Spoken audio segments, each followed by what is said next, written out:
Students, I am Dr. Nisha Pal, Assistant Professor, Department of Sociology, हर्ष विद्या मंदिर PG college Raisi Haridwar. It's a sociological bulletin. तो हम एक एक concept को 4 to 5 मिनट्स में कंप्लीट करते हुए चलेंगे। तो रॉबर्ट के मर्टन का हमारा नेक्स्ट टॉपिक है डेविएंस, जिसको हम हिंदी में बोलते हैं विचलन।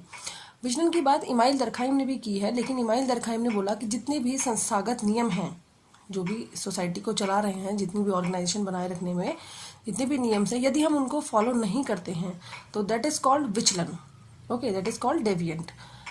लेकिन रॉबर्ट के मर्टन ने बोला कि नहीं, ऐसा नहीं है। जो विचलन है उन्होंने बताया दो तरह के होते हैं, एक अच्छे विचलन होते हैं और एक बुरे विचलन होते हैं, good deviants and bad deviants. For example आप बताना बच्चों, जैसे सपोज आपकी फैमिली में या मेरी फैमिली में सब IAS PCS अधिकारी हैं और मैं बोलती हूँ कि नहीं, मुझे नहीं बनना IAS PCS अधिकारी, मुझे आर्टिस्ट बनना है या मुझे टीचर बनना है, मुझे पढ़ाना अच्छा लगता है, राइट? तो क्या ये गलत बात है? नहीं है, because that's not my choice to become IAS and PCS officer, right? तो मेरी फैमिली वालों के लिए हो सकता है ये विचलन हो, बट क्या ये बुरा विचलन है? आपको सोचो, नहीं, ये बुरा विचलन नहीं है, because it all depends on your choice, right? तो इसको हम कहेंगे अच्छा विचलन। और एक विचलन ये है कि आपकी फैमिली में सब IAS PCS अधिकारी हैं और आप पैसा कमाने के लिए आप क्रिमिनल बन जाते हो, आप कुछ गलत काम करते हो, आप ड्रग्स बेचते हो, राइट? या कुछ भी, आप किसी भी तरीके का आप गलत काम करते हो, तो दैट इज कॉल्ड बैड डेविएंट्स, ठीक है? तो दो तरह के विचलन का अगर ऑब्जेक्टिव क्वेश्चन में आता है कि विचलन आर के मर्टन ने कितना तरह के विचलन बोले, तो आप बताएंगे कि दो तरह के विचलन की बात की, एक गुड डेविएंट्स और एक बैड डेविएंट्स, राइट? ये हुआ हमारा विचलन। अब हम यहाँ पे देखते हैं, आर के मर्टन ने स्ट्रेन थ्योरी दी है, तनाव का सिद्धांत, ठीक है? तो बच्चों इसमें आप एक चीज ध्यान रखना, प्लस और माइनस की हेल्प से हम लोग चलेंगे, ठीक है? Plus and minus. तो दो चीजें सबसे पहले आप समझ लो, एक है लक्ष्य और एक है उस लक्ष्य को प्राप्त करने के लिए साधन। लक्ष्य को हम साध्य भी बोलते हैं और साधन हो गया उस लक्ष्य को पूरा करने के लिए जिस भी चीज का आप यूज कर रहे हो। फॉर एग्जाम्पल मैं छोटा सा आपके लोगों के लिए एग्जाम्पल देती हूँ। सपोज आपको देहरादून जाना है, तो देहरादून जाने के लिए आपके साधन क्या क्या हो सकते हैं? कार हो सकती है, ट्रेन हो सकती है ना, बस हो सकती है, scooter, Activa, whatever, bikes, okay? तो ये आपके साधन हो गए। तो तनाव का सिद्धांत यदि हमें समझना है तो हमें दो चीजों को ध्यान रखना होगा, लक्ष्य और साधन को। तो सबसे पहले मर्टन ने बात की है कॉन्फर्मिटी। आप इसको ऐसे भी याद कर सकते हो, CIR333, CIR 3 बार R है, ओके? ये इंग्लिश में कोड है, हिंदी में हम पढ़ेंगे अभी, ठीक है? C स्टैंड फॉर कॉन्फर्मिटी, जिसको हम बोलते हैं हिंदी में अनुकूलन। यदि आपका लक्ष्य प्लस है, यानी आपने एक अच्छा लक्ष्य सोचा और आपने उस लक्ष्य को पूरा करने के लिए साधन भी उचित तरीके से अपनाए, ठीक है? तो वो क्या हो जाएगा आपका अनुकूलन, कि आपने समाज में लक्ष्य भी अच्छा चुना और उस लक्ष्य को प्राप्त करने के लिए साधन भी अच्छे चुने। तो दोनों में साइन क्या आएगा? प्लस, और प्लस का साइन आएगा, ठीक है? जैसे आपने कहा कि भैया IAS PCS बनना, तो आपने कोचिंग ली, प्रॉपर तैयारी करी, और तो क्या हो गया, आपका साधन भी सही था और लक्ष्य भी आपका सही था। अगर आप चीटिंग करते या कुछ भी करते, चीटिंग करके पास होते, तो साधन आपका माइनस में चला जाता। अब C स्टैंड्स फॉर कॉन्फर्मिटी, I से आपका आता है इनोवेशन, जिसको हम बोलते हैं नवाचार, ठीक है? नवाचार का मतलब होता है बच्चों की कुछ ऐसा करना जो औरों से अलग हो, ठीक है?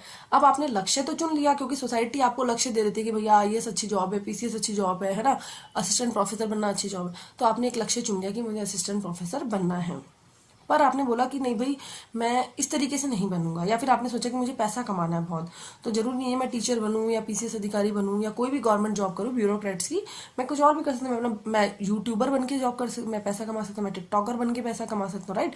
सोशल मीडिया पे आप काम करके पैसा कमा सकते हो। तो आपने लक्ष्य चुना, बट साधन आपका नया था, नवाचारों के साथ था, ठीक है? तो साधन में आपका क्या लग जाएगा? माइनस लग जाएगा। लक्ष्य प्लस और साधन माइनस हो जाता है। अब नेक्स्ट आता है आपका R से रिचुअलिज्म, जिसको हम बोलते हैं कर्मकांडवाद, ठीक है? रिचुअलिज्म का मतलब होता है बच्चों, आप अपना लक्ष्य ही भूल जाते हो, ठीक है? जितनी भी कुर्सियों पे लोग बैठे हुए हैं, वो किस लिए बैठे हुए हैं? समाज का भला करने के लिए बैठे हुए हैं। Suppose I am appointed as a teacher, तो मेरा सबसे पहला लक्ष्य ये होना चाहिए कि मैं स्टूडेंट्स का भला करूं हर तरीके से, है ना? उनका, बच्चों को प्रॉफिट होना चाहिए पढ़ाई में भी और नॉलेज में भी। तो और होता क्या है जनरली, जितनी भी बैंक में या किसी भी गवर्नमेंट ऑफिस में, मैं particular, I am not talking about any authorities, तो जितनी भी पर्टिकुलर चीजें हैं, अब वो लक्ष्य भूल जाते हैं कि हमें जनता की सेवा के लिए अपॉइंट किया गया है, पर वो साधन पूरे ध्यान रखते हैं, जो नियम है, जो रूल्स हैं, रेगुलेशंस हैं, उनको प्रॉपर फॉलो करते हैं। सपोज आप देखो कि अगर आप किसी सरकारी ऑफिस में जाते हो और आप बहुत लंबी लाइन में लगे हो, और जो काम दूसरे तरीके, शॉर्टकट तरीके से भी हो सकता है, बट उसको नहीं करेंगे, वो बोलेंगे प्रॉपर नहीं, you have to fill this form and you have to go with this process and blah blah, right.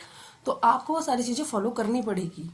संस्थागत साधन प्रॉपर फॉलो होंगे, लेकिन लक्ष्य भूल जाएंगे, तो लक्ष्य क्या हो जाएगा बच्चों, माइनस हो जाएगा, और साधन आपका प्लस हो जाएगा। ठीक है, क्यों? क्योंकि वो लक्ष्यों को भूल गए। आप खुद देखो ना, आप किसी भी सरकारी उसमें या ग्राम पंचायत कहीं पर भी अगर आप जाते हो तो आप ये देखोगे कि वो हमारे भले को भूल गया, ठीक है, और उसने साधन पूरे फॉलो करे, कि नियमों का उसने पूरा पालन कराया, तो लक्ष्य माइनस हो जाएंगे और साधन आपके क्या हो जाएंगे, साधन आपके प्लस होंगे, क्योंकि वो प्रॉपरली फॉलो कर रहे हैं। अब नेक्स्ट आता है आपका आर से रेट्रेटिज्म, जिसको हम बोलते हैं पश्चगमनवाद।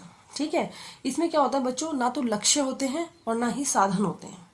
लक्ष्य भी माइनस और साधन भी आपके माइनस होते हैं, किसी को भी फॉलो नहीं किया जाता। जैसे हमारी सोसाइटी में जैसे संत महात्मा हैं, ठीक है, जितनी भी नशेड़ी हैं, आप देखते हो कुछ लोग शराब पी के सड़क के किनारे पड़े हैं।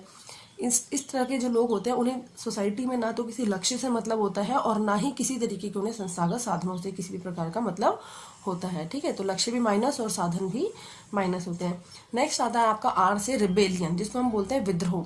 अब इसमें आपका लक्ष्य प्लस भी हो सकता है और माइनस, संसाधन भी प्लस हो सकते हैं और माइनस भी हो सकता है और माइनस भी। तो इसमें हम साइन लगाएंगे प्लस माइनस और प्लस माइनस। लक्ष्य में भी प्लस माइनस और साधन में भी प्लस माइनस का हम साइन लगाएंगे। जैसे हमारे क्रांतिकारी हैं, कभी कभी वो लक्ष्य को भी फॉलो करते हैं और संस्थागत साधनों को भी फॉलो करते हैं, और कभी कभी ऐसा होता है कि उन्हें बहुत ज्यादा आक्रोश है, बहुत ज्यादा गुस्सा है, तो ना वो लक्ष्य को फॉलो करते हैं और ना ही वो साधन को फॉलो करते हैं।